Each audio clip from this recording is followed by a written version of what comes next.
Afin de mesurer la réalité de la région de San Francisco et de la Silicon Valley, il est essentiel de comprendre son écosystème. Une première approche que nous donne volontiers Sophie Woodville-Ducombe, directrice de la Chambre de commerce franco-américaine à San Francisco. Si on doit découper en industries, on est globalement sur deux industries majeures, la tech et le vin et la gastronomie, qui sont assez géographiquement définies d'ailleurs par la Silicon Valley et Napa Valley. De notre côté, nous nous concentrerons sur la partie dite tech de la région, à savoir San Francisco, le centre, ainsi que la Silicon Valley, qui s'étend donc au sud de la ville. Afin de bien comprendre comment cette région du monde s'est développée, il faut bien analyser son écosystème. So, I mean, it's a cliché, but it's an ecosystem that's been around for 60 years. 60 ans. Et au début, tout est parti d'une université, Stanford. C'est sur ce campus, où recherche et études riment avec start-up, que sont notamment nés Google, Netflix, HP, LinkedIn ou encore Instagram.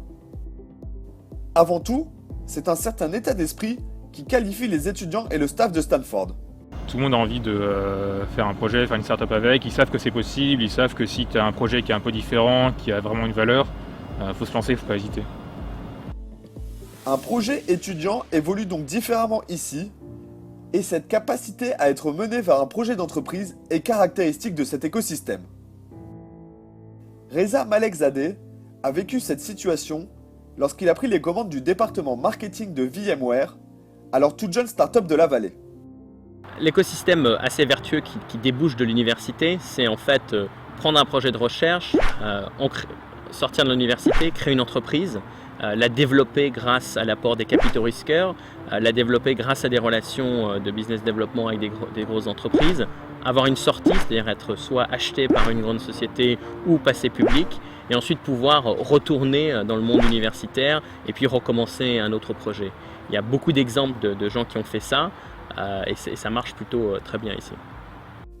Un retour vers l'université, oui, mais c'est également un cercle vertueux financier qui va se former dans la Silicon Valley.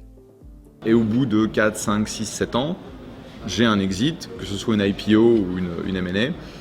Et quasiment instantanément, si j'ai fait de l'argent, je deviens angel, je vais supporter mon prochain. Et c'est vraiment pas une idée de je veux faire de l'argent, c'est je veux vraiment aider l'écosystème. Il y a cette notion de paid forward. Donc c'est un système un peu vertueux, mais essentiellement alimenté par une pompe à finances qui est unique. Et il n'y a pas d'endroit ailleurs dans le monde où il y ait autant de capacité à distribuer de l'argent.